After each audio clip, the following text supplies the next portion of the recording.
This is the amendment booklet which is there. I think you guys would have already received. People,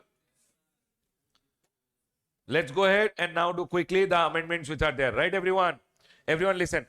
This amendment booklet, I think you guys would have already gone ahead and received in your Telegram group. If you have not gone ahead and received, Baba, check your group, the WhatsApp or the Telegram group, you would have received it. Now, people who are watching at home, in the video below, I'll go ahead and provide the link for this amendment booklet. You can go ahead and download it from there. Okay? Done. Now, listen to me very carefully. In this amendments, the first amendment is relating to the chapter of supply, but the supply ka amendment which is there now, you will not learn it now. You will first learn the ITC related amendment and then you will come back and read this. This supply ka amendment, you will learn when, everyone? First you will learn ITC and then you will come back, because ITC, if you learn the ITC related amendment and then come back and read, you will be able to understand this easily. Done, everyone? So this amendment, we will learn it later. So this is the amendment which is there, but first you have to learn ITC ka amendment.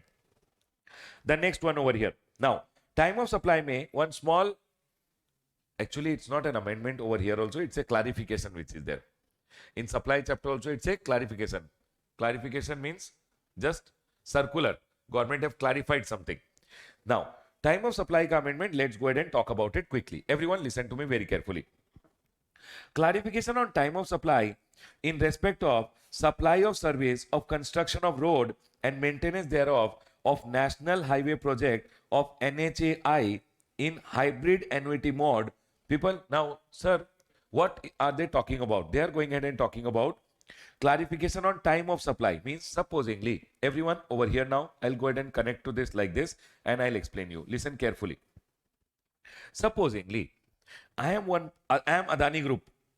ठीक है? I am Adani.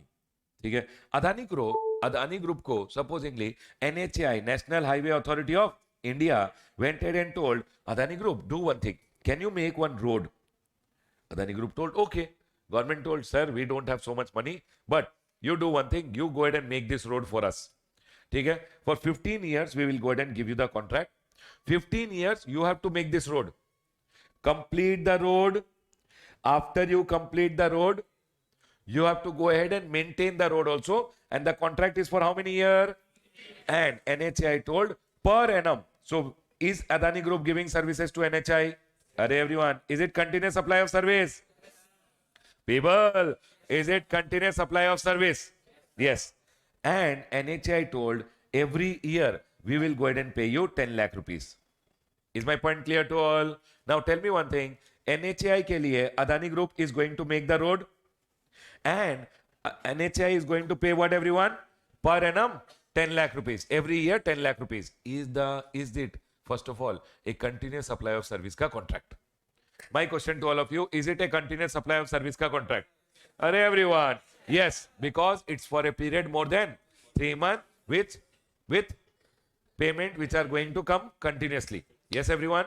Now, in this scenario, so basically Adani Group, they will first get the road roller, everything, you know, road roller, everyone, and they will make this road. After the road is made, any problems in the road also, who will take care? Adani Group only will go ahead and take care. In this, basically what happens, for 15 years, they will make the road, they will build the road, they will maintain the road. After 15 years, they will go ahead and transfer the road to the government of India. But for 15 years, they will maintain the road, and who will make the payment? Government will keep making the payment. So it's a continuous supply of service. So whenever this payment is there, my question over here, when will Adani Group go ahead and make, if it is going ahead and giving continuous supply of service, what payment has been received, it has to collect GST and pay GST to the government. Yes or no, everyone? I am giving a service to NHAI. I went ahead and gave a service to whom? NHAI. I will go ahead and receive the payment. I have to pay GST to the government. Adani Group. When will they become liable? When will they become liable? Is it a continuous supply of service, first of all? In case of continuous supply of service, if people, you have to go ahead and see over here, if Adani Group has gone ahead and people made a contract with the government saying, sir, in the contract, continuous supply of service, right? In the contract, they went ahead and told due dates are there. Then on or before due date, they should give the invoice. So we will go ahead and take date of invoice or date of receipt of payment, whichever is earlier. Sir, if due date of payment is not there, then the date of receipt of payment. Sir, in this scenario, the date of receipt of payment, you can go ahead and make the payment of GST. Sir, supposingly, everyone over here, if due date is not there, but they have gone ahead and told, so Adani Group told, sir, if we make this much, if we make this much, if we make this much, we want 20 lakh rupees, 20 lakh rupees, 20 lakh rupees. For an example, they have fixed one event per annum, or we complete this much portion of the road, this much portion of the road, this much portion of the road, we want the payment. Event is there. So if they raise the invoice on time, on or before completion of the event or date of receipt of payment, whichever is earlier. Is my point clear to all? If they did not raise the invoice on time, the day they completed the event or they received the payment, whichever is earlier. Is my point clear to all? People always remember one thing. If it's a continuous supply of service, the day of provisioning of service, the day, okay, if due date is ascertainable, on or before due date, you should raise the invoice. Correct? So invoice or payment, whichever is earlier. If payment is linked to completion of an event, on or before the event, you should raise the invoice. If you raise the invoice on time, invoice or payment, whichever is. If you did not raise the invoice on time, completion of the event or payment, whichever is earlier. Chalo. People, I hope you guys remember that, where are we? Here. See, let's read hybrid annuity method, which is being told over here. Under the hybrid annuity model of the NHAI, National Highway Authority of India, the concessionaire, means the person who is making the road, has to construct the new road and provide operation and maintenance of the same, which is generally over a period of how many years? 15 to 17, and the payment for the same is spread over the year. What is the time of supply for the payment of tax on the said service under HAM, hybrid annuity mode? Basically, where they are going ahead and telling, sir, we will make the road for you, we will maintain the road for you for 15 years. Every year you make the payment to us. People tell me one thing. If I am Adani Group, I have gone ahead and told the government, I will make the road for you for 15 years. I will make the road, I will maintain the road for you. You make the payment to me per annum. Have I given continuous supply of service? Now, under the hybrid annuity mode of the concession agreement, the highway development projects are designed, built, operate, and later it is being transferred to the government. 15 years they will maintain. After that, they will transfer it to the government. Wherein the concessionaire is required to undertake new construction of the highway as well as the operation and maintenance of the highway. The payment terms of the construction portion as well as the operation and maintenance of the contract are provided in the agreement between NHAI and the concessionaire. Concessionaire means the person who is making the road. Everyone, the HAM contract is a single contract for construction as well as operation and maintenance. The payment terms are so staggered that the concessionaire is held accountable for the repair and maintenance of the highway. Means any repair and maintenance also you have to do it. The contract needs to be looked in holistically based on the service to be performed by the concessionaire and cannot be artificially split into two separate contracts for construction and operations and maintenance. It is not to be two separate contracts. It's a one contract which is there based on the payment term. The concessionaire is bound contractually to complete not only the construction but also to operate and maintain. In HAM contract, the payment is spread over the contract period in installment, and the payment for each installment is to be made after periodic specified period. So basically they will go ahead and tell, so this time we will make the payment. People tell me one thing, if due date is ascertainable, I should give the invoice on or before due date. Okay. If I give the invoice on time, date of invoice or the date of receipt of payment, whichever is earlier, will be my time of supply. Is it a continuous supply of service? People, can you see the time of supply chart? Yes. Is it a continuous supply of service? Yes. Okay. So what they are telling? It will be after specified period or on completion of the event. People, can you tell me if due dates, if the payment is linked to completion of event, when should I give the invoice? On or before completion of the event. Continuous supply me everyone. When should I give the invoice? On or before completion of the event. If I give the invoice on time, invoice or payment, whichever is earlier. So it says over here, in HAM contract, the payment is spread over the contract period in installment, and payment for each installment is to be made after specified period or on completion of the event as specified in the contract. ठीक है? This appears to be a continuous supply of service as defined under this section. ठीक है? It is clarified that the taxability on concessionaire, means the person who is constructing the road under HAM model, including on construction portion, would arise or at the time of issue of invoice or the receipt of payment, whichever is earlier. Correct, everyone? 1 minute. It says date of issue of invoice or date of receipt of payment, whichever is earlier. But this is only when you raise the invoice on time. Otherwise, it is date of providing of service or date of receipt of payment, whichever is. I hope everyone is clear. Next, if the invoice is issued on or before the specified date, means if you raise the invoice on time, then it is date of invoice or date of receipt of payment, whichever is earlier. If you don't raise the invoice on time, date of providing of service or date of receipt of payment, whichever is earlier. I hope you guys are able to connect to this. In case of services, forward charge mechanism may, if the invoice is on time, always it is date of invoice or date of receipt of payment, whichever is earlier. Invoice is not on time, date of providing of service or date of receipt of payment, whichever is earlier. Then, or the date of completion of the event specified in the contract as applicable. So they are telling if invoice is on time, date of invoice or date of receipt of payment. If invoice is not on time, date of providing of service or date of receipt of payment, whichever is earlier. If invoices are not issued on or before the specified date or the date of completion of the event, okay, people, they had given the due dates. Invoice should be raised on or before due dates. Invoice or payment, whichever is earlier. If you did not raise the invoice on time, due dates, that is the due dates, or payment, whichever is earlier. Okay. Got it? People getting it? Okay. If they have given the event and you raise the invoice on or before event, invoice or payment, whichever is earlier. They have given the event, you did not raise the invoice on time. Event date, that is the date of providing of service or payment, whichever is earlier.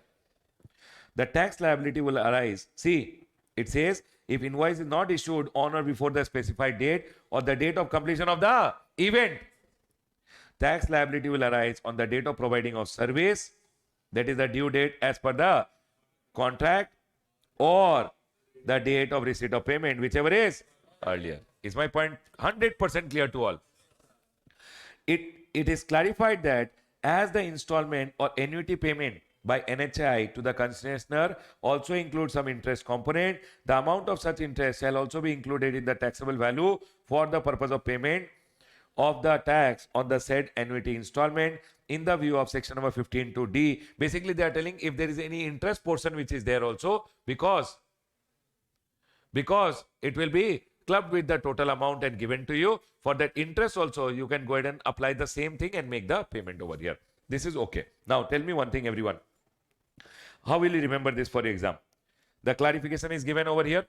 It says clarification on time of supply. People, this is the amendment portion. 12 and 13 was already there. Correct? This is the circular which is there. It says clarification on time of supply in respect of construction of road and maintenance thereof of national highway project of NHAI under hybrid model. If I am a concessionaire and I am going ahead and maintaining the roads of the government, it says over here, issue, what is the time of supply on construction, operation and maintenance of road under HAM model? If I am going ahead and made the road for the government, what is the time of supply? Clarification, it's a continuous supply of people. The whole story I have gone ahead and made small. It's a continuous supply of service. The taxability under HAM model would be as follows. What is it telling? If invoice is issued on or before the specified date or the date of completion of the event, people, due date or event date is given and you raise the invoice on time. Invoice or payment, whichever is. If invoice is not issued on or before the specified date, then or the date of completion of the event, then it is the date of providing of service or receipt of payment, whichever is. Is my point 100% clear to all? People, that's it with respect to your time of supply ka small circular which had come. Is my point clear to all? See quickly. Will you remember this? I believe continuous supply of service is very important from exam point of view.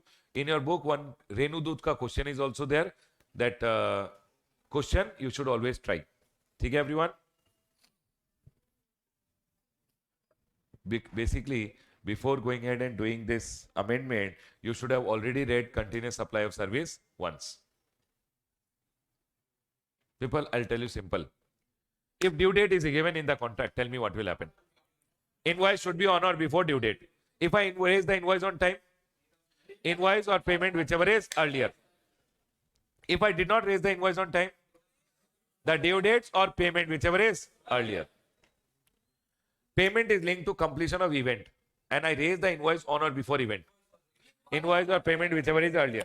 If I did not raise the invoice on time, event date, that is the date of providing of service or payment, whichever is 100% clear. Chalo, done.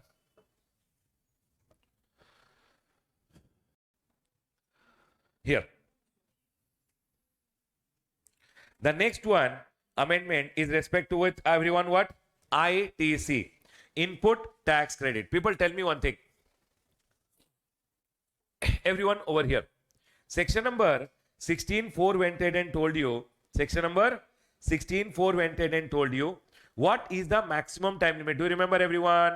Section number 16, when you read, section number 16 mein the conditions are told to take the credit. In section number 16, 4 is there. Section number 16.4 says what everyone? What is the maximum time limit to go ahead and... Arey people, what is the maximum time limit to take the credit? The maximum time limit to claim the credit with respect to invoice or debit note is 30th November.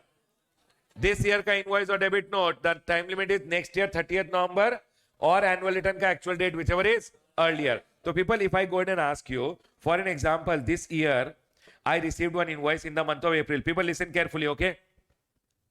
I received one invoice in the month of April. This invoice, when should I take the credit generally? 20th May. If I forgot, can I take next month return, next month return, next month return, next month return? I can go ahead and take the credit. But what is the maximum time limit? 30th November or annual return ka actual date of filing, whichever is earlier. Do you guys agree with me? If annual return is filed over here, then 30th November. If annual return is filed over here, then actual date, whichever is earlier. This is with respect to invoice or debit note which you have gone ahead and received. Any invoice or any debit note. Now the question which came was, sir, clarification on time limit on under section number 16.4. What does section number 16.4 says everyone? Maximum time limit to take the credit of an invoice or debit note is what date everyone? 30th November or annual return ka actual date, whichever is earlier. So it says clarification on time limit under section number 16.4 of the CGST Act in respect of RCM supplies received from unregistered person. See Baba, whenever I receive supplies under RCM, if it's a registered person, he will already give me an invoice. For the invoice which I have received from a registered person, what is the maximum time limit? First I should make that payment of the tax and then the maximum time limit is 30th November or annual return, whichever is earlier. Clear? But what if the person who has supplied me is an unregistered person? If he is an unregistered person, I have to myself make an invoice. Arey everyone, yes or no? I have to myself make an invoice. Correct? Now when I have to myself make an invoice, what is the maximum time limit to go ahead and take the credit? First of all, Now you have to yourself make an invoice. Now here people went ahead and told, sir, I will do one thing. I will make the invoice next year. If I make the invoice next year, then next year ka next November, 30th November or annual return ka actual date, whichever is earlier. For an example, I received one RCM supply, but I forgot to make the invoice now. Invoice only is not there. I will make the invoice next year and then 30th November or annual return, whichever is earlier. So people ask, sir, what is the provision relating to this if I have to make a self-invoice? Is my point able to clear everyone? So government went ahead and told, it is clarified that in case of supplies received from unregistered supplier, where the tax has to be paid by the recipient under reverse charge and where the invoice is to be issued by the recipient of the supply in accordance with 31(3)(f) self-invoice, the relevant financial year for calculation of time limit for taking the credit. What is the time limit to take the credit? 30th November and annual return ka actual date, whichever is earlier.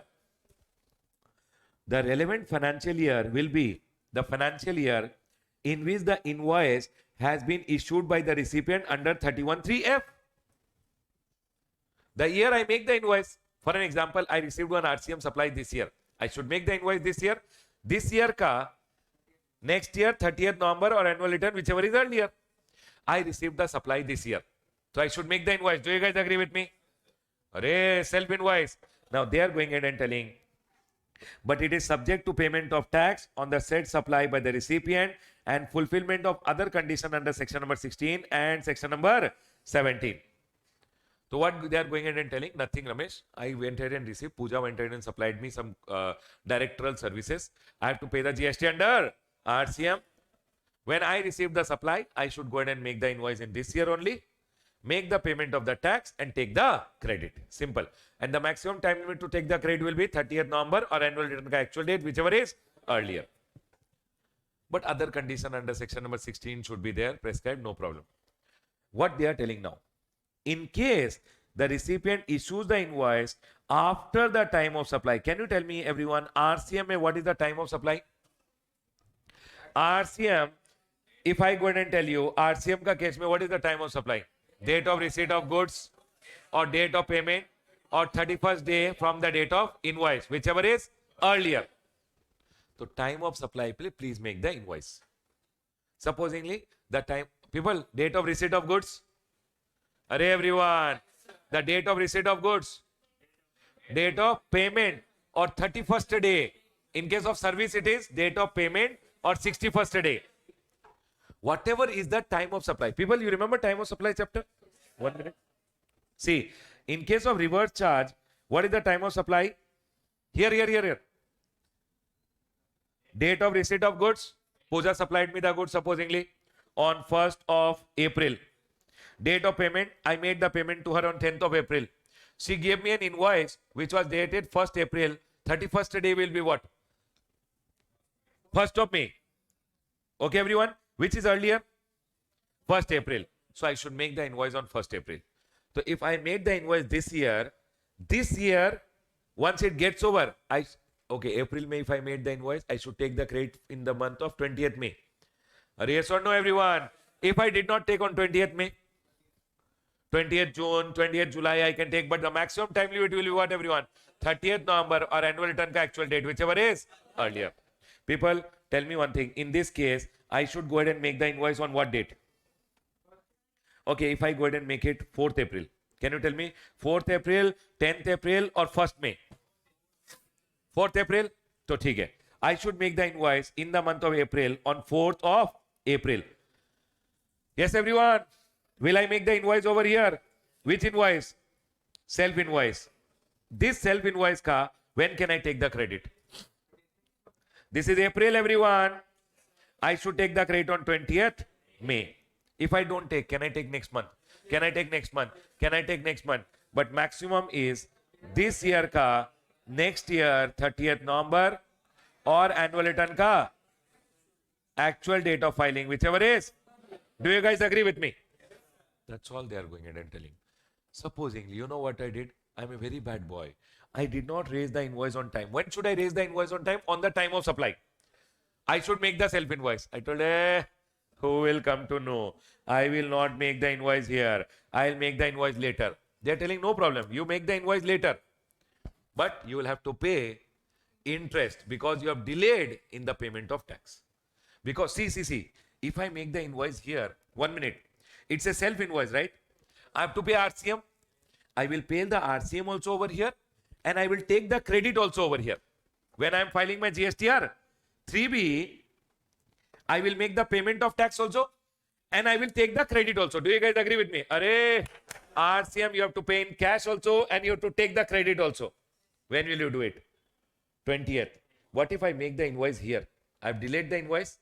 If I made the invoice in the month of June, for an example, will I make the payment on 20th July? Did I delay the payment? Yes. I have to pay interest. They are going ahead and telling, see,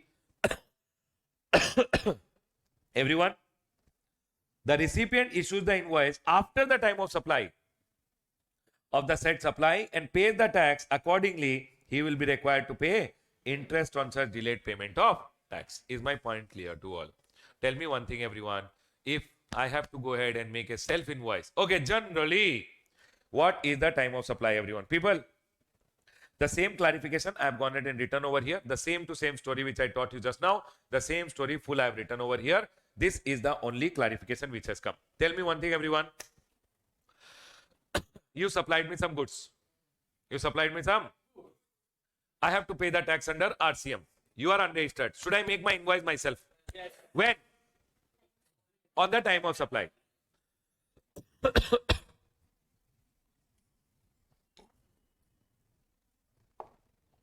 On the time of supply. Date of receipt of goods, date of payment, or 31st day from the invoice, any document given by you. Whichever is earlier. I made the invoice this year. So this year ka 30th November or annual return, whichever is earlier. Supposingly, I went ahead and delayed the invoice little. Whatever delay I have gone ahead and done, for that I have to go ahead and pay interest. Is my point clear to all, everyone? Shall I explain again or got it? Pakka, everyone? Is my point 100% clear to all? Chalo, theek hai. If you by chance did not understand, go to YouTube and watch it again, everyone. Theek hai, everyone? Same example will be there. Now, everyone over here now. Chalo. People, shall I repeat or got it? Pakka, everyone? Is this clear to all? Read this quickly once. Tell me one thing. What is the maximum time limit to go ahead and take the credit? 30th November or annual return ka actual date. If I make a self-invoice, first of all, when should I make the self-invoice? On the time of supply. If I make the self-invoice this year, 30th November or annual return, whichever is earlier, if I make the invoice little late, I have to pay along with interest. But whenever I make the invoice, that year ka 30th November or annual return, whichever is earlier. Can I go ahead, everyone? Done.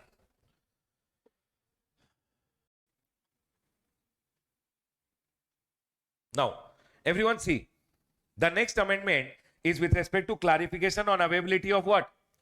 Input tax credit on duct and manholes which are used in network of optical fiber in terms of section number 17(5) of the CGST Act. I'll explain you what happened over here. You know what happens? You know optical fiber? In your home, internet is there, no? So basically what happens, I'll tell you. This is Airtel, the company. Airtel ka office is over here. They go ahead and provide internet, right, everyone? They have internet ke liye, they have servers, etc., which are fixed in their office. Okay? Now, from their servers, etc., what will happen?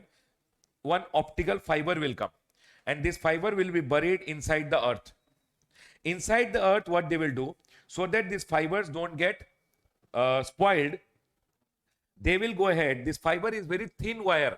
Optical fibers are very thin wires which are there. Now, if you put this thin wire inside the earth, do you think it will go?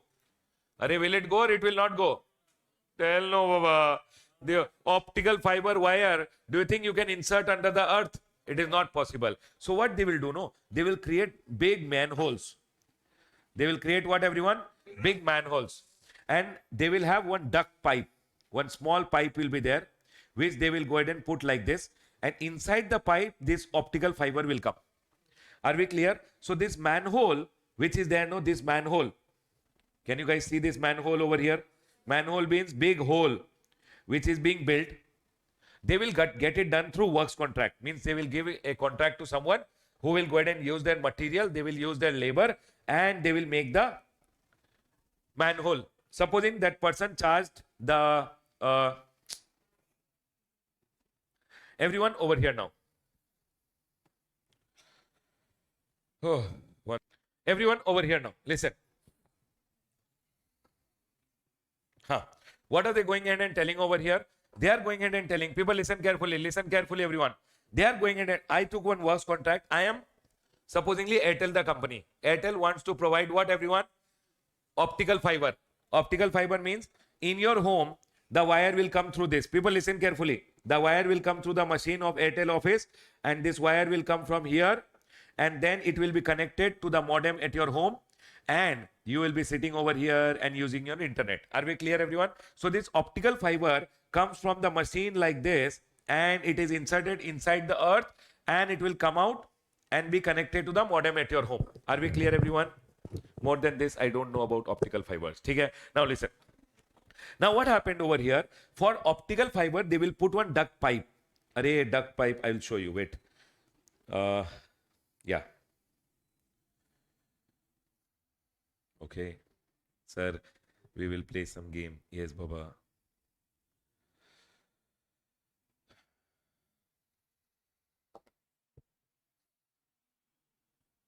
Okay. Now listen. Here. See, these are basically optical fibers which will come out of the company ka server, and these optical fibers, no, they will be connected to the earth. Like this duct will be there. This orange color ka duct you can see. This duct. So what the company will do is, people listen carefully. The company will buy one duct pipe. Okay, everyone? This duct pipe the company will buy, and from that, this green color which I am showing is the optical fiber which will go. Now, question which came over here was, company took works contract service and got this manhole done. So they gave one contract to someone and told, please make the manhole. That person charged the company, for an example, 10 lakh rupees plus the GST. Okay. The company bought this duct pipe, for which the company went ahead and paid supposedly 1 lakh plus GST. 1 lakh plus GST. The question which came was, this is pipeline laid outside the factory. So, if it is pipeline laid outside the factory, it is excluded from plant and machinery, and hence you will not get the credit. Will you get the credit or you will not get the credit? And hence, government went ahead and clarified over here. Government went ahead and told, listen everyone, see, duct and manhole, whether the ITC, which one of this manhole which was created and the duct pipe which is there, will you get the credit? Airtel company, will they get the credit or they will not get the credit? So the question was, whether the ITC of duct and manhole used in network of optical fiber for providing telecommunication service is barred in terms of 17.5 C and D. Means if I take works contract or I do it myself, will I get the credit of the manhole and the duct pipe or I will not get? So government went ahead and clarified over here. Duct and manhole are basic component for optical fiber network used in providing telecommunication service. People, it is used in providing what? Telecommunication service. The optical fiber network is generally laid with the use of PVC duct. People, this plastic pipe will be there, correct? Then, or sheath in which OFCs are housed, means in which that thin pipe will go. So it will be inside what, everyone? It will be inside this plastic pipe.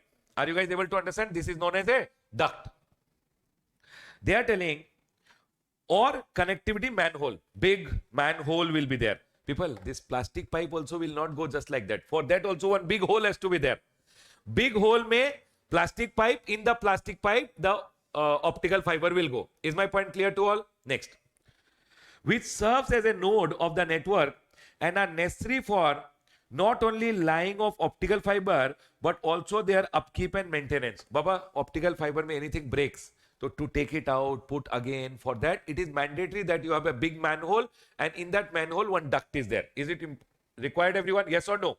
So it says, in the view of the explanation to section number 17, it appears that ducts and manholes are covered under what? Definition of plant and machinery, as they are used as part of optical fiber network for making outward supply of what?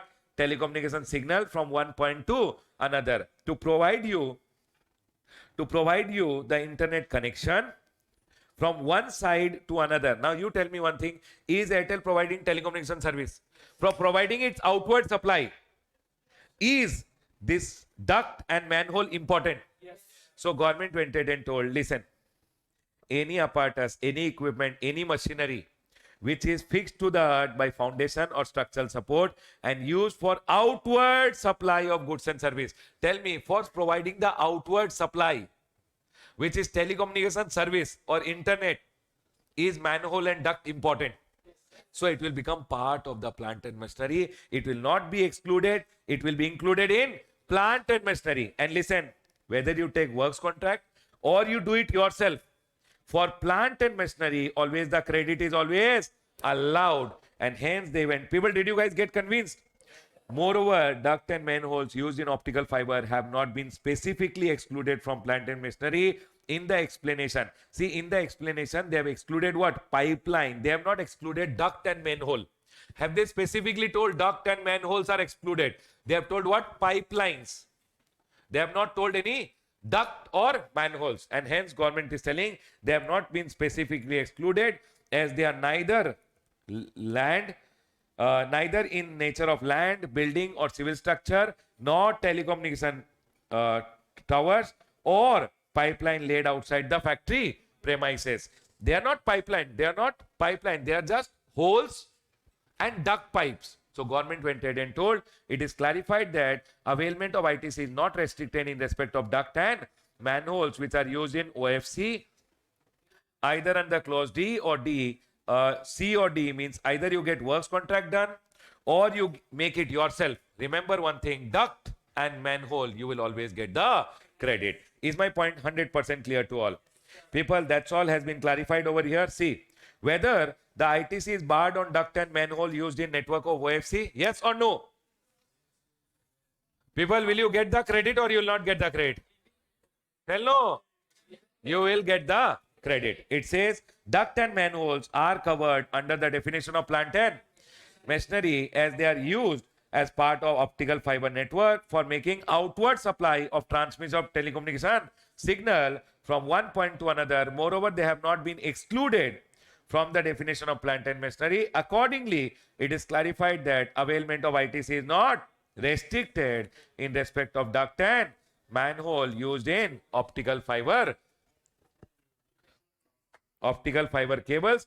January के लिए it is applicable. Remember, optical fiber cable के लिए the duct and the manhole you will get the credit. Is my point 100% clear to all?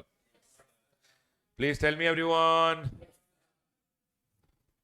Done? Now the next amendment is over here. Clarification. People, listen to me very carefully. This amendment, when we will learn, we will link it to ITC also. We will link it to the supply chapter also. The first amendment which was there here in the chapter of supply, we will link it with ITC. Let's first go ahead and learn the ITC wala amendment. Once you have learned this, you will be able to understand that also. Can I go ahead, everyone? Everyone over here now, listen. Clarification on availment of ITC in respect of warranty replacement of parts and repair services during warranty period. I will go ahead and tell you. For an example, Apple went ahead and sold me a mobile phone.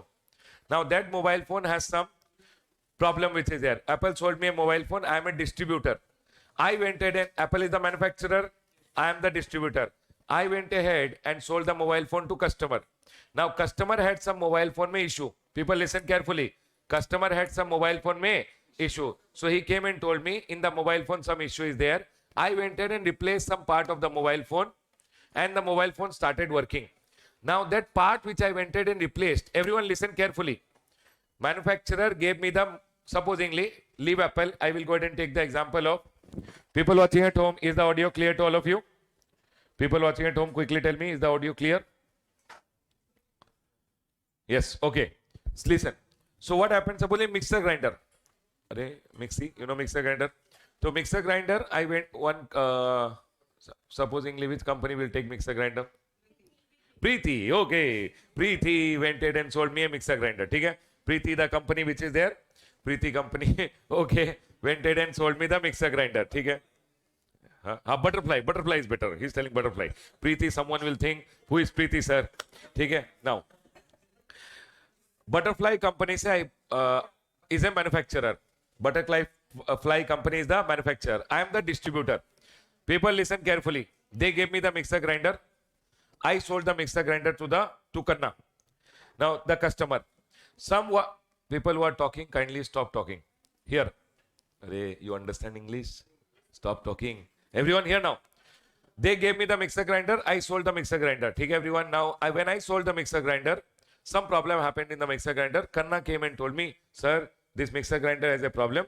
I am the distributor. I replaced the mixer grinder ka some part and gave the mixer grinder. Now, this part which was replaced by me, free of cost, whether it will be a supply, not a supply. When I replace the part, I will go ahead and tell the manufacturer, hey, this customer ka part I replaced, this part should be supplied by you. So when he goes ahead and gives me the part, whether it will be a supply, when I go ahead and replace the part, whether it will be a supply, should I go ahead and charge GST, not charge GST, all those things have been clarified in this circular. Let's go ahead and understand. Did you guys get it, everyone? That is the circular going in and talking. It says number one issue. There are some cases, so whether it will be a supply or not, that is told by supply chapter. Whether the parts which is there, will I get the ITC or not, that is told by ITC chapter. Let's go ahead and understand them. Everyone over here now. There are some cases where the original equipment manufacturer, people, can you tell me in our mixer grinder wala example, who is the original equipment manufacturer? Butterfly, the company who made the mixer grinder, offers warranty for the goods supplied by him to the customer and provides replacement of the goods or its part or repair services to the customer during the warranty period without separately charging any consideration at the time of such replacement. People, what happened? I am the manufacturer. Supposingly, I am Butterfly, the manufacturer. I directly sold one mixer grinder to one customer. Now, I told the customer, see, in 1 year, any problem happens to the mixer grinder, come to me. I will replace the part or I will repair and give it to you without any cost. You came to me. I repaired it and gave it to you without any cost. Whether, see, when I originally supplied the mixer grinder, is it supply, not supply? No, supply. But later when I repaired it for you or I replaced a part for you, I only did. I am only the company. I only did. Whether it is a supply or not a supply, because the part was replaced free of cost. So it says whether in such case the manufacturer is required to reverse ITC, because see, the part which I gave it to you free of cost, that part I would have purchased. I am the manufacturer. That part I went ahead and gave it free of cost. Did I charge you GST or did not charge GST? I gave you free of cost. So I did not go ahead and charge any GST. So ITC will be blocked. ITC gone because goods given free. ITC also gone. You tell me one thing, anything in the world is free. That mixer grinder when I sold, no, I already knew. Might be he can come later. So when original items are sold, no, that time only the seller considers the price, including that tomorrow if anything happens also I will replace free of cost. It is not free. 100 rupees ka item is actually sold at 110. Do you guys agree with me? So tell me one thing, when the part is replaced for you free of cost in future, is it actually free or not free? Not free. And hence the clarification, let's read. I am not read the question only. Whether in such case the manufacturer is required to reverse the ITC in respect of such replacement of goods or its part, as the case may be, or supply of repair services as part of the warranty, in respect of which no additional consideration is charged from the customer. So when I did not, see, first I sold you the mixer grinder. Later I replaced one part or I repaired it for you. When I did not go ahead and charge you any GST for the part, will I get the ITC or I will not get the ITC? What does your heart say, everyone? Is the second, when I go ahead and give it for free, is it free or not free? If it is not free, ITC will be available. Let's read. In such case, the value of original supply of goods provided along with the warranty by the manufacturer to the customer includes the likely cost of replacement of goods or its part, or as the case may be, repair service to be incurred during the warranty period. What they are telling? The original equipment when it was sold, no, we had already anticipated that in future might be this customer will come, and original equipment when it is sold, it already includes the cost of replacement. Is my point clear to all, everyone? And hence, therefore, these supplies cannot be considered as exempt supply. It means the parts which is given, it is not exempt, it is not free of cost. And accordingly, the manufacturer who provides replacement of goods or its part, as the case may be, and or repair service to the customer during the warranty period, is not required to reverse the ITC in respect of the replacement of goods or its part, as the case may be, or on the repair service provided. My question over here, will I get the ITC of the parts? Yes or no? Tell no, everyone. Whether will I get the ITC of the parts? Yes. Is my point clear to all? Next. Thank you. Everyone over here now. See, I have written the summary also in the chart. People, will you be able to see the chart below here? Yes. Okay. Now, what is it? What is the summary? Circular on availment of ITC during replacement of parts and repair service during warranty period. It says whether manufacturer is required to reverse ITC in respect of replacement of part, goods or its part. For an example, I replace the whole goods or I replace the part. Whether I am required to reverse the ITC, yes or no? No. It says manufacturer is not required to reverse the ITC in respect of replacement of goods or its part, because actually the goods which are replaced are not free. If it was free, then you have to replace, because given free, no ITC. But it is not actually free because original equipment already considered the price of the parts. Can I go ahead, everyone? The next one. Chalo, second question. What is the second question going ahead and asking here? Whether the distributor, now what happened? Now we are not talking about the manufacturer. We are talking about whom, everyone? Distributor. Manufacturer gave the goods to the distributor. Distributor had sold to the customer. Okay? Now, whether the distributor provides replacement of parts to the customer as a part of warranty on behalf of the manufacturer. What happened? I went ahead and this is Butterfly company. They gave me mixer grinder. I am the distributor. Customer ko I sold it. Now customer had some problem. So what I did, I am the distributor. So I replaced some part. I replaced some parts and later I took it from the company. When I went ahead and replaced some part and later I took it from the company, is there a supply of goods by the company to the distributor? Because the company will give the part free of cost and then I will go ahead and replace it. Yes or no, everyone? I will replace for free. Company will also give it to me for free. Now here, whether between the company and the distributor, is there a supply? Let's read. Now, Baba, that is the clarification telling. See, whether the distributor would be required to reverse ITC in respect of such replacement. For an example, I gave the parts. These parts ke liye, whether the ITC of that part, do I have to go ahead and reverse? Let's understand the situation which is given. It says there are 4 instances as discussed below. There are cases where the distributor replaces the part to the customer under warranty, either by using his own stock or by purchasing it from a third party, and charges the consideration for the part so replaced from the manufacturer. You know what I did? Customer came and told me mixer is not working. I repaired it with my own parts, or I bought the parts from the market and replaced it free of cost for the customer. But tell me one thing, whom will I charge? That part which I replaced, I will tell, hey manufacturer, your customer, I repaired the part, now give me 500 rupees. Tell me one thing, sale for a consideration in the course of business. Did I go ahead and do service for the manufacturer? Yes or no? See, customer say I'm not charging. I will charge whom? Manufacturer. You know, I had that part already available with me. Everyone, I had that part already available with me, or I bought it from the market, repaired it and gave. Karna went, customer went. I will tell, hey manufacturer, I did something for you, give me money. Sale for a consideration in the course of business. Is it a supply between me and him? When I charge him, should I charge GST? Yes. That's all. See, it says, there may be case where the distributor replaces the part to the customer under warranty, either by using his stock or purchasing from third party, and charges the consideration or for part so replaced from the manufacturer by issuing a tax invoice for the said supply made by him to the manufacturer. I'll tell the manufacturer, customer ka work which I did was actually your work. So I did the work for you, give me the money. So when I charge him money, is it a supply by me? Yes or no?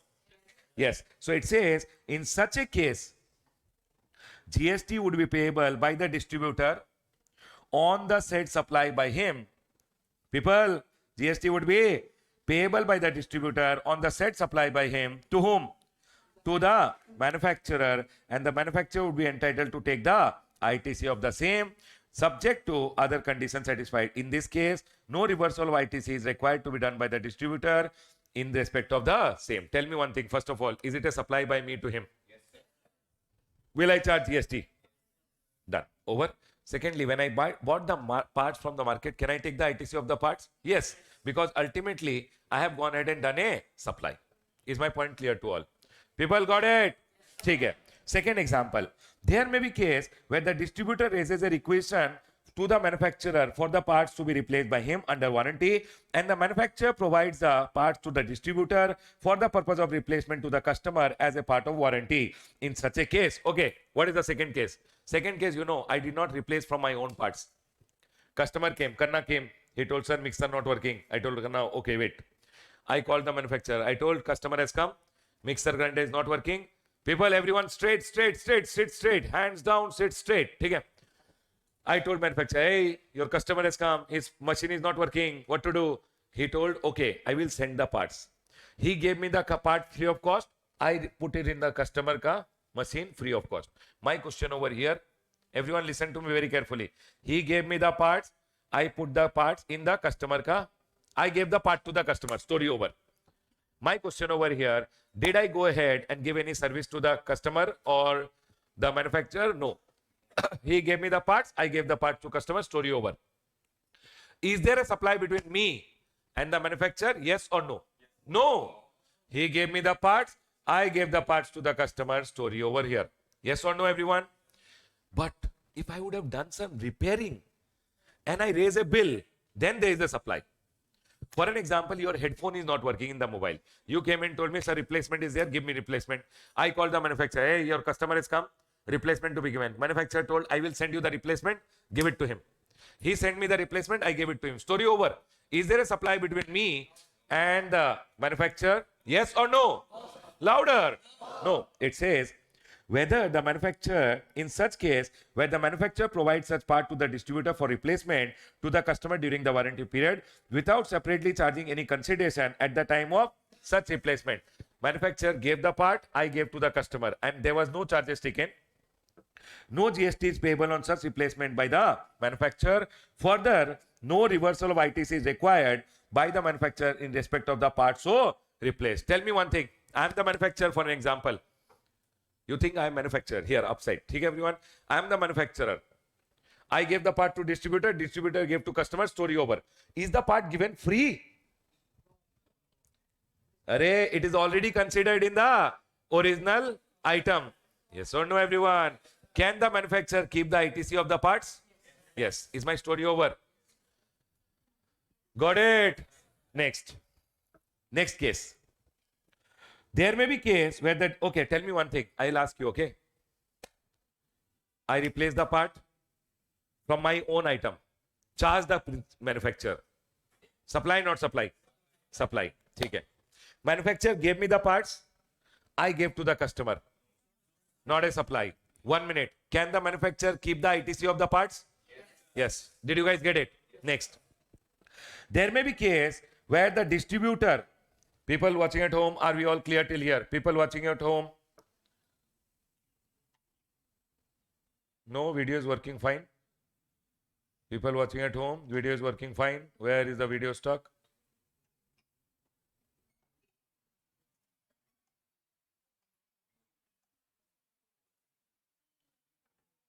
ठीक है, चलो. Okay. Now working fine. No, ठीक है.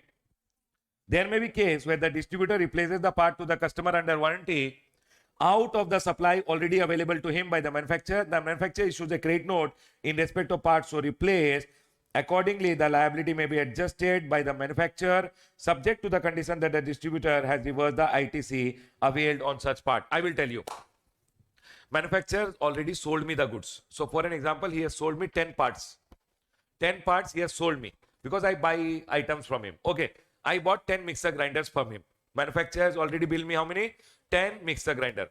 Kanna came and told, sir, mixer grinder not working. I want full replacement. I called manufacturer. I told Kanna has come, what to do? Manufacturer told, no problem. Give him one new mixer grinder. People, what will I do? I will give him new mixer grinder. My question is, he has already billed me for how many items? 10. But one item I gave it to the customer, what? Free. So he should have billed me for how many? 9. So invoice, say he will deduct 1. For deducting, he will issue me what? Credit note. Are we all clear till here? He will issue me a credit note and the amount will be deducted. Is my point clear to all? People, did you understand what I am telling? Manufacturer had already given 10 mixer grinder to me. Customer came and told, Ramesh, the mixer grinder is not working. I called the manufacturer. He told Ramesh, no problem.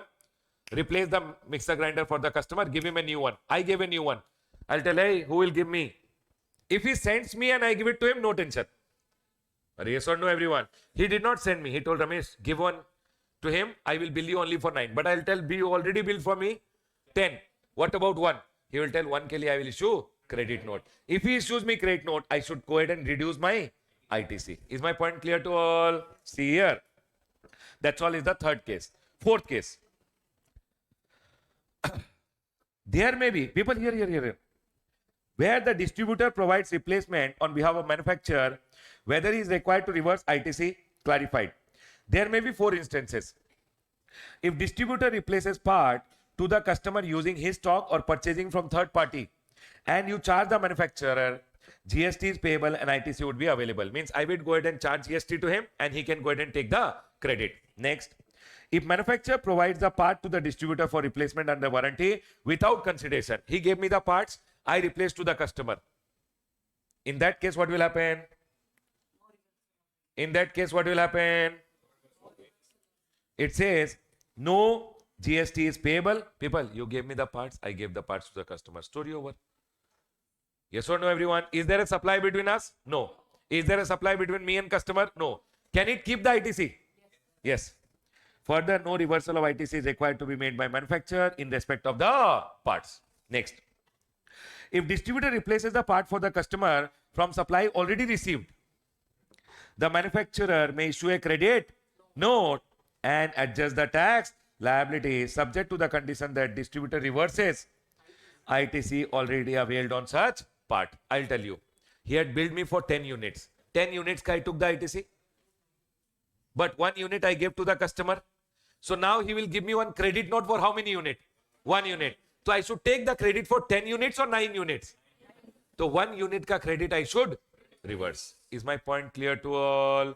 Shall I explain again? Got it. Next. The next one. There may be case where the distributor replaces the goods or its part to the customer under warranty by using his stock and then raises a requisition to the manufacturer for the goods and its parts. As the case may be, the manufacturer then provides the goods or its parts, as the case may be, to the distributor through delivery challan without separately charging any consideration at the time of replacement. I'll tell you. Customer came to me, I had 10 units with me. Manufacturer had already billed me 10 units. Or might be I had 10 parts already billed by him. He had sold me 10 parts. I had bought it from him. Or might be he had already sold me 10 mixer grinder. You can take it to be parts or you can take it to be full unit. Customer came, Kanna came. I told, hey Kanna, what do you want? He told, sir, mixer is not working. I called the manufacturer. Manufacturer told Ramesh, give one mixer grinder to him. Later I will send you. He told, I will not give you credit note. He will send me. Any problem? No problem. What he had already sold me, that is over. What he's telling, give one from your stock. Later I will give you. So my question over here, what is the problem? No problem. I gave him one mixer grinder. Manufacturer sent me one mixer grinder with what? Delivery challan. He did not sell it to me. He sent it with delivery challan. That's all. Story over. It says, in such case, no GST is payable on such replenishment. Replenishment means he has fulfilled my stock again. Or the part, as the case may be. Further, no reversal of ITC is required to be made by the manufacturer in respect of the goods or the part, as the case may be, so replenished to the distributor. See here, everyone. If distributor replaces part to the customer for supply already from supply already received, manufacturer then provides replacement through delivery challan. No GST is payable Further, no reversal of ITC is required to be paid by the done by the manufacturer. Tell me one thing. Did you guys get it? 100% everyone. What happened over here? I gave the item from my own stock. What if he tells Ramesh, I will issue credit note? If he issues credit note, I have to reverse the credit. He told Ramesh, no, I will not issue a credit note. I will send you one more item. He will send me one more item. I have already replaced. No tension at all. Can I go ahead, everyone? Next. Where the distribute people, shall I explain again or got it? Everyone got it? People watching at home, are we all clear till here? People watching at home, are we all clear till here? Yes, sir. Next. Where the distributor provides repair service in addition to replacement of what? Parts or otherwise to the customer without charging anything as a part of the warranty on behalf of the manufacturer, but charges the manufacturer for the repair either by way of issuance of tax invoice or debit note, whether ITC is available on such activity. I'll tell you. He gave me part. I told, what will I do with part? I have to put the part, repair and give it to him? No. For part you gave me, I will give it to him. But when I repair it, for the repairing I want money. Can I charge customer or I'll charge manufacturer? I told him, manufacturer, for repairing I am giving you the bill, give me the money. Yes. Is there a supply between me and him? Yes. Can he take the ITC of that input service? Arey, when I give you a bill, is it input service for you? Yes. It says, in such a scenario, there is a supply of service by distributor to whom? To the manufacturer is the recipient of the repair service. Correct, everyone? Hence, GST would be payable on the providing of service by the distributor to the manufacturer, and the manufacturer can go ahead and take the ITC. Everyone over here. If distributor provides free warranty to a customer but charges the manufacturer, I did repairing for you, but I charge the manufacturer. Is it a supply of service? Is GST payable?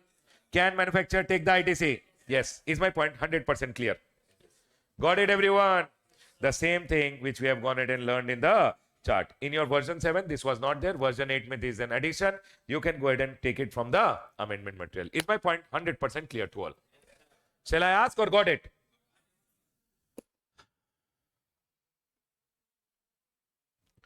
I'll close my revision on the chapter of ITC.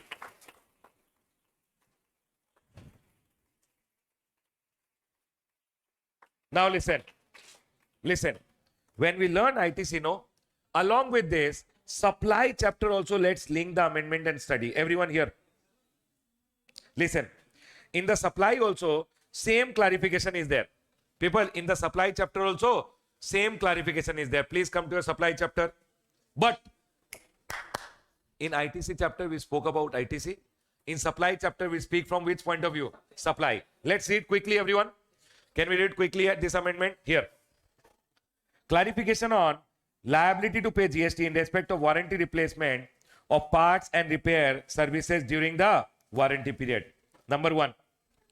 There are cases where original equipment manufacturer offers warranty, see same question, but answer will be little from supply angle, of goods supplied by him to the customer and provides replacement of part or repair services to the customer during the warranty period. What is happening? Manufacturer does replacement of part or repair for the customer without separately charging any consideration at the time of such replacement. People, tell me one thing.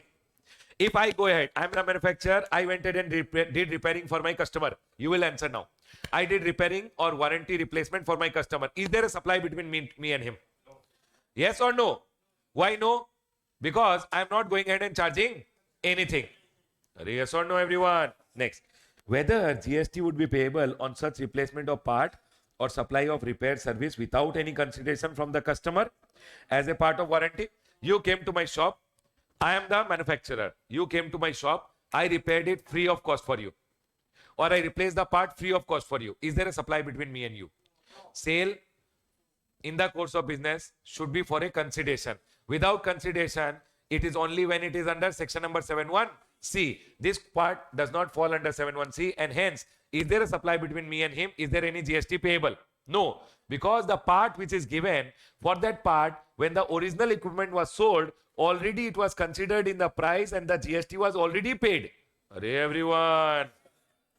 So it says, people, see, the value of original goods provided along with the warranty by the manufacturer, the original goods by the manufacturer to the customer includes what? The likely cost of replacement of parts or repair service to be incurred during the warranty period, on which tax would be already paid at the time of original equipment was sold. When I sold you the original mixer, is the tax already paid? So later when I repair, do I have to pay the tax again or not required? See, as such, where the manufacturer provides replacement of part or repair service to the customer during warranty without separately charging any consideration at the time of such replacement or repair, no further GST is chargeable on such replacement of parts or repair service during the warranty period. However, if any additional consideration is charged from the customer, then supposingly during the warranty, I went ahead and charged you some amount, then sale for a consideration in the course of business. Should I charge you GST? Yes. Either for replacement or any service, then GST would be payable on such supply of additional consideration. Tell me one thing, everyone. People, connecting it to the chapter of supply. Okay? Connecting it to the chapter of supply. Please come to the chart which is down here only. You can see this chart over here. I am showing it separately here. People here. See, manufacturer provides directly the warranty or distributor does it on the behalf of the manufacturer. Everyone listen to me very carefully. The value of original supply of goods by the manufacturer to the customer likely includes the cost of replacement or repair. Replacement or repair without charging, then no further GST is payable. If replacement or repair is with consideration, then GST will be payable. Is my point clear to all? Can I go ahead, everyone? Next. So people, first clarification done. Second issue over here. Whether GST would be payable on replacement of part or repair provided by see, this was provided by whom? Manufacturer. If it is provided by distributor without any consideration from the customer as a part of warranty on behalf of the manufacturer. What happened over here? On behalf of the manufacturer, see, either the manufacturer did directly or on behalf of manufacturer, distributor did the warranty for whom? Customer. Both ka answer is same. Remember, if I don't charge anything, no GST. If I charge, GST. That's all. See, there may be instance when the distributor of a company provides replacement of part or repair service to the customer as a part of warranty on behalf of whom? And no separate consideration is charged by the distributor in respect of replacement or repair from the customer. In such case, as no consideration is being charged by the distributor from the customer, no GST would be payable. However, if additional consideration is charged by the distributor from the customer, either for replacement of part or any service, then GST would be payable. People, don't you think this circular, this first one which I covered both of them together. Either manufacturer gives the warranty service or distributor does it on behalf of manufacturer. Tell me one thing. If nothing charged to customer, is there supply? No supply. No supply. If I charged, supply. Do I have to pay GST? Yes. Story over. Can I go ahead, everyone? Next. Now, the 4 instances which we learned in the ITC chapter, same one over here. See, in the above scenario, when the distributor provides replacement of part to the customer as a warranty period, as a warranty on behalf of the manufacturer, whether any supply is involved between distributor and manufacturer. Tell me one thing, everyone. You will only tell me.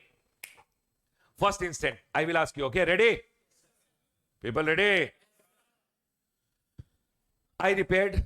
I had some parts. I used it. I repaired it for the customer. I repaired it for the customer. That later I told, hey, on your behalf, I repaired. Is there a supply between me and him? He paid me 1,000 rupees. Is there a supply between distributor and manufacturer? Yes. Do you guys agree with me? Very good. See, there may be case where the distributor replaces the part to the customer under warranty either by using his own stock or by purchasing from third party and charges the consideration so replaced from the manufacturer by issuing a tax invoice for the said supply made by him to the manufacturer. In such a case, would GST be payable? GST would be payable by the distributor on the said supply by him to the... I've written it here. All the 4 cases. Okay, everyone? If distributor replaces part to the customer by using a stock or by purchasing from third party and charges manufacturer, GST is payable. Can I read from here only? I think you guys are pro now because we have done ITC ka chapter. Same instances. See. Now, second case. Everyone here. Customer came. He told my parts, he's not his part. His machine ka parts are not working. Correct, everyone. Now, what happened over here? Manufacturer went ahead. Everyone here. Arey, what? Customer ka kidney failed. No. What happened over here? Manufacturer gave me parts. I gave the parts to customer. Nothing charged, nothing paid. My question, is there a supply between distributor and manufacturer? He gave me, I gave to him. Story over? Any supply? No supply. If manufacturer provides part to the distributor for replacement under warranty without any, no GST is payable. Chalo, next question. Manufacturer gave me 10 parts already, or 10 units I already have. People, customer came. I gave him 1 parts. I told, hey, manufacturer. He told, sir, don't worry. 10 ka bill we had already given you. 1 I will give you credit note. In this scenario, is there a supply between distributor and manufacturer, or he will just issue me a credit note? If distributor replaces part to the customer from supply already received, the manufacturer may issue a credit note and adjust the liability. There is nothing else to be done. That's all. Okay. I replaced the part to the customer. Manufacturer gave me 1 part. Is there a supply between distributor and manufacturer? No supply. If distributor replaces the part to the customer from the supply already received and manufacturer then provides replacement through delivery challan without consideration, is there any GST payable? No GST payable. Chalo, theek hai. Now, the last one over here. Theek hai. Now, this one which is there, I would like to read from here. People, is the 4 cases clear? Same to same as ITC chapter, right everyone? Here. 4th issue, I will go ahead and read it with you. Where the distributor provides repair services in addition to the replacement of part or otherwise to the customer without any consideration as a part of warranty on behalf of the manufacturer, but charges the manufacturer for the repair service either by way of issuance of tax invoice or debit note, whether GST would be payable on such activity. Tell me everyone. I did the repairing for the client. I told him, manufacturer, give money. Is there a supply between distributor and manufacturer? I did tell yes or no? Yes, sir. Will I go ahead and charge in GST? ITC chapter. Can he take ITC? Tell no. Yes. Is my point clear to all? Next. So it says GST will be payable on the provisioning of service by the distributor. Everyone over here now. Next. What is it talking about? No, this one. That point I have not written here. Okay? That point is okay. Here. Sometimes companies provide extended warranty to the customer, which can be availed at the time of original supply or just expiry of the standard warranty period, just before the expiry of standard warranty period, whether GST would be payable in both the case. I will tell you. You came to buy a mobile phone from my shop. I sold you the mobile phone. I told, sir, if you want, we can give you extended warranty of 1 year. You can buy the extended warranty also. In that case, it will become a composite supply. If you buy mobile phone with warranty plus extended warranty, it will become a composite supply, taxable at the rate of principal supply. Do you guys agree with me? Okay. You bought the mobile phone with warranty, but you did not take extended warranty. You told, sir, I will take later. Later, after 8-9 months, you came and you took extended warranty. Is it a complete composite supply or separate supply? Separate supply. Do you guys agree with me? Today you took the mobile with warranty. Later you took extended warranty. Extended warranty. Composite or separate? Separate. Can I go ahead, everyone? Next. You took the mobile with warranty from me. Extended warranty you bought from apple.com. Separate supply. Over here, everyone. If customer enters into an agreement for extended warranty with the supplier of the goods at the time of original supply, then the consideration would become part of the value of composite supply. The principal supply being supply of goods, GST would be payable accordingly. Are we clear? People, if I sold a mobile plus extended warranty, can you tell me extended warranty, what rate will apply? Principal supply. Can I go ahead, everyone? Next. However, if the supply of extended warranty is made by a person different from the supplier of the goods, then the supply of extended warranty will be treated as what, everyone? From the original supply and will be taxed as supply of service. I will tell you. You bought mobile phone from me. Warranty you bought from apple.com. Are they same supply or separate supply?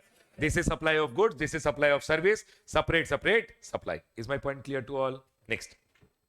So it says over here, if distributor provides free warranty to the customer but charges the manufacturer. This I already told you, no. I went ahead and provided the warranty to the customer, repaired it, but I charge the manufacturer. Is there supply between me and manufacturer? Supply of service and GST is payable.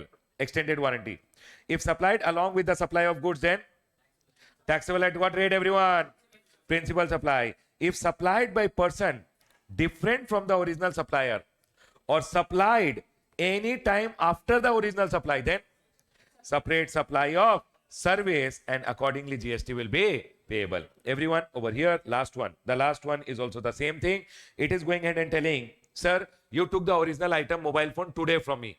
After 6 months, you took the warranty from me. Is it composite supply or separate supply?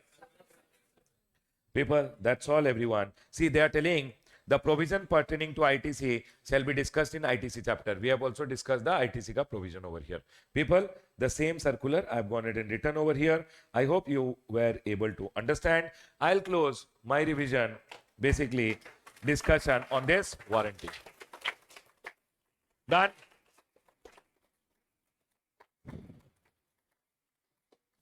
The last amendment, everyone over here.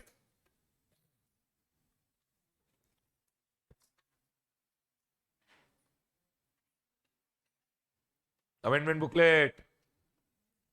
Now, the last amendment is in the chapter of place of supply. You will understand. Listen. Place of supply ka amendment, nothing. I will go ahead and ask you one question. It says, clarification on the provision of 10 CA. Section number 10 CA of the IGST Act. People watching at home, are we there? Relating to place of supply of goods to unregistered person. Place of supply with respect to what, everyone? Unregistered person. Now listen to me very carefully. When you read section number 10 CA, no? Section number 10 CA says whenever you are supplying to unregistered person. So for an example, I am a shopkeeper. And one person is there. He came to my shop to buy a mobile phone. Ding, ding, ding, ding, ding, ding. He came. Okay? He came from Delhi actually. And I am in Tamil Nadu. And this guy is coming from where? Delhi. I sold him a mobile phone. Listen to me very carefully. Location of supplier is Tamil Nadu. Location of recipient is Delhi. What is the place of supply? Where did I hand over the goods to him? Tamil Nadu. So I will say place of supply Tamil Nadu. But 10 CA went ahead and told whenever you are selling goods over the counter, means whenever you are selling goods to unregistered person, if you are selling to registered person, then place of supply is what? Whatever his GSTN number is there, that is the place of supply. Do you guys agree with me? People, in that scenario, you will apply section number 10(1)(a). But if you are selling to unregistered person, over the counter means one unregistered person came to you, the place of supply, they are telling location as per the address which is recorded in the invoice. So if this person came to my shop and he gave me the address of his address as Delhi, can you tell me in my invoice I will record his address as Delhi? I am from Tamil Nadu. His address is Delhi. Place of supply will be what? Delhi. They told place of supply is what you have recorded as the address. Do you guys agree with me? So can you tell me what should I charge him? IGST. Is my point clear? If he does not give me the address, if address is not recorded, he did not give me the address, then location of the supplier. Everyone here, I am in Tamil Nadu. He did not give me his address. Then place of supply will be Tamil Nadu. Can you tell me what will I charge? CGST and SGST. Regarding this, one small clarification has come. Can we understand the clarification? Let's understand. Now see. Place of supply, particularly place of supply of goods, particularly being supplied through e-commerce to unregistered person. Whenever sale is done to unregistered person, government told if unregistered person gives his address, place of supply is his address.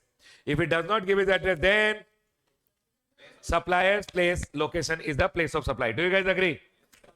I will tell you one thing. With reading this much only, I remembered this. Sir, how did you remember? Baba, when we make this, we read it also, no? Correct. And I've also taught it in my previous batch which was there. Now listen. Everyone over here now. Previous batch means not the January batch. The May 24 ka batch which happened previously, I've already taught this to the May student, right? Everyone over here now. Listen. So what it is telling? Issue. Mr. A, an unregistered person located in state X, places an order on e-commerce for supplying of mobile phone. For an example, this is Flipkart. I told Flipkart I want a mobile phone. Flipkart is there in Karnataka, for an example. Take everyone. I am from Karnataka. Supposingly, my papa is there in Assam. I am from Assam. Okay? So my father is in Assam. I want to send him a mobile phone. You know what I told Flipkart? I told Flipkart, you go ahead and do one thing. Billing address may you put my name, but delivery address you put Assam ka address. And I am an unregistered person. I ordered a mobile phone. Billing address is Karnataka address. Delivery address is Assam address. Now Flipkart got confused. Ting. Sir, government, you went ahead and told location as per the address. Correct? So sir, place of supply will be Karnataka or Assam because there are two addresses. Did you guys get the confusion of Flipkart? What is the place of supply? Tell me. Location of supply is Karnataka. I am also from Karnataka, but delivery address is Assam. Flipkart is telling, sir, if I take billing address, I should charge CGST, SGST. If I take delivery address, I should charge IGST. So they asked the government and government replied. Let's read the question first. Same question, see. Mr. A, an registered person located in Karnataka, places an order on e-commerce for supplying a mobile phone which is to be delivered at an address located in Y state. In which state, everyone? Y. Means supposingly Assam. Mr. A, while placing the order, provide the billing address of X state. Means he provide the billing address of Karnataka for an example. In such a scenario, what would be the place of supply of the said supply of mobile phone, whether the state pertaining to billing address, that is state X, which is Karnataka, or the state pertaining to delivery address, which is Assam. Did you understand what I am telling? Should he go ahead and take the place of supply as Karnataka or Assam? I to give two address. Did you understand the problem? The place of supply in accordance with 10CA shall be the address of delivery of the goods recorded on the invoice, that is state Y in the present case. Clarification given. You will take which address? Billing address or delivery address? Because the destination of the goods is Assam. The goods are used in Assam. So destination based tax, you will take address, billing or delivery.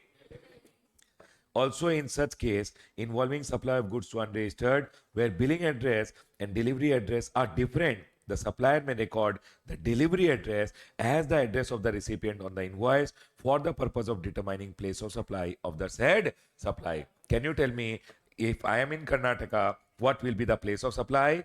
Assam in this example, that is the delivery address. And can you tell me what should I charge?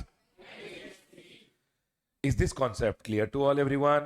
This was the only amendment which was there in your chapter of place of supply. Congratulations, people. We are done with our complete revision. Correct, everyone? So we are done with our complete revision for our 1 minute. First of all, we are done with our complete amendments. Done, everyone? See, amendments are all complete.